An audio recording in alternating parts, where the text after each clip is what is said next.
Тасқа жазған жақсылық. Екі дос сахарада сапар шегіп келе жатып, әлденеге келісе алмай ерегісіп қалады. Бірі ашуланып, екіншісіне қол көтеріп қояды.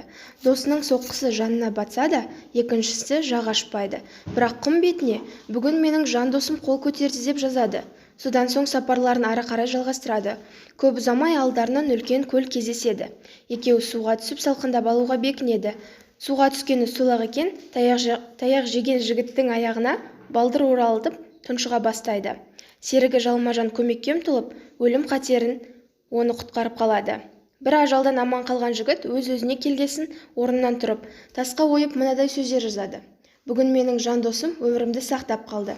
Жолдасының ісіне аздап таңырқаған досы, алғашқы ісімді құмға жазып едің, соңғысын тасқа жазып жатырсың.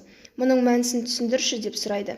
Сонда бізге біреу зиян тигізсе, істеген ісін құмға жазуымыз керек. Кешірім желі суырып, оны өшіріп жіберуге жеңіл болады. Ал біреу бізге жақсылық жасаса, оны тасқа жазғанымыз ләзім. Қандай дауыл борандар болса да, оны ешкім өшіре алмайды деген екен ақылдос.